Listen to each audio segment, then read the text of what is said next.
Hey, what's up? It's Chris from Motionless. Hey, Chris, it's Fitz from P.O.D. How are you today? I am great. It's about to leave for the day. I'm going to be performing a song at SoFi Stadium with a EDM artist called Millennium. So going to do sound check for that and get my day going. Well, I appreciate you calling in on your way to work. And it's always just rad to hear about bands filling stadiums no matter what they're doing. Yeah, I think I feel like everyone kind of had the idea that like the pandemic was going to decimate things, and it did in a lot of ways. But I feel like the comeback for artists, like across every genre, was way more than expected. Certainly for us. So like the fact that like people who are struggling out there right now to fill their gas tank and stuff still want to have that release of going to shows, and they're still going and supporting artists. It's just pretty wild to see and be on the other end of, but it's awesome. God, you had a chance to go out and go to live music and see bands like yours at UFEST. It feels like putting cold water on a burn, right? Yes, I do agree. I thought that maybe that would be the case when everything like felt like it was finally like fully good to go. But then I thought this will probably taper off and people will go back to how it was normally. And I just don't feel that way. Like, I feel like it's still on 10. Like, everybody's excited. They're out there. They're going to the shows. It's show after show after show, buying the merch. Like, it never cooled down, and that's so cool. Oh, my gosh. Yeah, absolutely, Chris. It's all the live music we missed out on for years. Like, we had a UFEST plan going into the pandemic, and, of course, we had to cancel.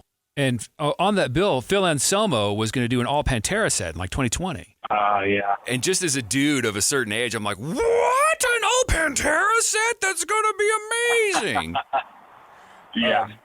And I will say this, dude, with our show coming together, the addition of Motionless in White, it's kind of set it off, man, in like a really, really big way. The lineup is great, but I feel like you guys are just like the tomato and the crouton in there. Dude, you're just making the salad just right. I'm very excited to see your guys' band, man. I feel like I want to like take that with me and like keep that in the back pocket for something. Like, if I'm ever trying to convince people to check out our music, I'll be like, listen, we're the tomato and the crouton to your salad. Give us a shot. Let's go. Well, you know what, Chris? You're welcome, sir. You're welcome. Yeah, I mean, I definitely feel like it's a good mix. It's great. It's like not a million bands that forces you to like have to sacrifice seeing some bands that you want to. It's just the right amount. I feel like we have our own feel in there, so I'm just happy to be a part of it. Dude, I'm glad. All right, so let's talk about your band, Chris from Motionless in White. Tell me about the process that brought us Werewolf. I think most importantly would probably be how long we spent on it. I felt like it was one of those songs where like I knew what I wanted it to be, and I could like hear it in my head, but it's very often that we could get our brain to write down or create what it is that we hear or see in there.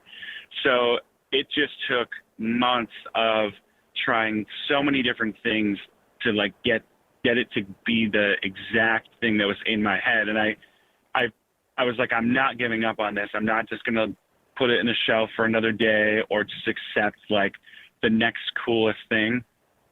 So really it was just, I mean, we tried, I would have to say 50 different chorus melodies and track them over that chorus to see which ones I liked over the course of a while. And that finally, the one that hit made me feel like, yep, this is it. So just the sheer amount of time and experimentation that went into it, for sure. Interesting. So that song is great. It very much feels like a little movie listening to it. All right. So if Werewolf took its time coming together, which song off Scoring the End of the World came together really quickly? That would probably be Sign of Life. I felt like with that song, there wasn't as much of like the experimental, like, let's try a bunch of stuff. That song was very much like, let's write a motionless banger that just bounces and grooves and feels like what I feel like we've done best throughout all the different styles of stuff that we've played with. So usually when you tap back into like what you are used to, it goes pretty well. And that song, I feel like the music came together in a day. The singing came together in a day. The chorus melody was the first one I tried. I just stepped up to the mic and started singing gibberish, and that's what came out. So I think that was for sure the most like, oh, damn, oh, all right, I guess we can move on to the next one. Sometimes bands get lucky.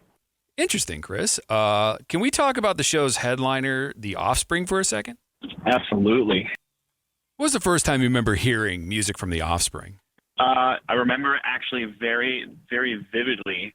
I heard a song on the radio where they said you got to keep them separated, and I asked all my friends at school if they knew who that song was, because clearly this is before you could go on the internet and find out or type something in like that and figure that out. So I want to say I was in probably 5th or 6th grade and heard it on the radio, asked my friends, and finally one of my friends knew who it was, and that was it. That's when Smash came into my life, and it's been a great journey with them ever since.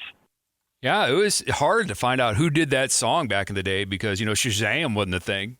Yeah, like, dude, it's crazy to think back just in my lifetime, like the things I could easily solve the questions that I had. Like, I mean, you just pull out your phone and boom, if any song that you want to know, it's right there. And I love that.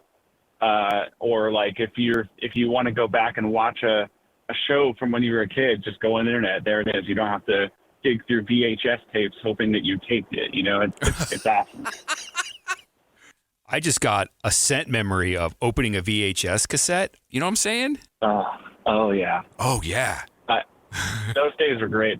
Any popping a VHS into a VCR and film, like taping like your favorite like cartoons as a kid was awesome. Or watching them back a million times, like that was just such a fun thing. And then came burning CDs shortly after that. That was just good times. Oh yeah, dude, we're gonna do like some old technology ASMR right now. We're just gonna keep clicking clicking it in and out, bro. That's all. Just gonna keep rewinding that forever. I love that. All right, so Super Bowl coming up. Chiefs or 49ers, Chris? And yeah, I am going somewhere with this. Oh man, 49ers for sure. I'm not like a huge football fan. I don't like have a team or anything like that, but I watch just whenever I'm around and it's on. I just want to see somebody else win for once. I'm so sick of seeing Kansas City constantly winning over and over and over. It'd be nice to see a new champion in the NFL. I mean, both teams are great, but they're adding Bill Murray to the broadcast team because this game is Groundhog Day. And this is where I'm going with this. Taylor Swift, I know you're a fan, and I feel like the two biggest things in America, Taylor Swift and the NFL, are for the first time colliding, and people don't know how to feel about it. Yeah, I mean, I think that's why you'll see a lot of like the backlash. I mean, it's certainly getting a lot of new people interested in watching football, but it's also, getting a lot of people pretty upset about it because they feel like it's a marketing ploy. So like, I see the mixed reviews on it. At the end of the day, I mean, no one's really going to know whether it's serious and actually a true thing or if it's a staged thing, but at this point, it doesn't feel staged. And in that case, like, just be happy for people that regardless of who they are or their status or whatever, like if people are finding someone that they love and enjoy and want to be around and spend their life with for that amount of time or whatever, then just be happy for them. I don't know why there has to be so much negativity and hatred just because of who it is. Dude, I completely agree with you. Just the miracle of finding another human being you can handle is, I mean, everyone deserves that for sure. That said, it sometimes does feel like an extended version of the kiss cam every time she's on TV. Yeah. It's like been months of, oh, did you know? Yeah, we knew. We knew. But you know what? Hey, maybe someone will discover, if people can discover they love football after their whole lives, maybe people will discover they love Taylor Swift after their whole lives. So if you had to recommend one Taylor Swift song to someone who's like, all right, fine, I've seen that lady, I want to see what she's all about, which one would you recommend? Oh, man, God. Oh, Swifty's on the spot. I feel like I would go with My Tears Ricochet from an album called Folklore. I just feel like a lot of people hear her music and think that, they hear the singles with the, more like whatever lyrics and pop lyrics and everything, but they don't understand that like behind that is a insanely talented lyricist and songwriter. So that song is definitely one that I feel like lyrically is just, magical. So maybe that one. I'd go with that for now. My Tears Ricochet. All right, Chris. Well, I appreciate you taking time out. You've been very generous with your candor, so thank you. No worries. All right, 5 questions to wrap up this interview. Cats or dogs? Chris from Motionless in White. I'll go with dogs.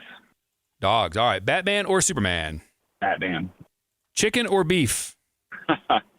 I'm actually vegan, so neither. But if I have to go with the vegan option of either, I'll go with beef because Impossible Burgers are awesome.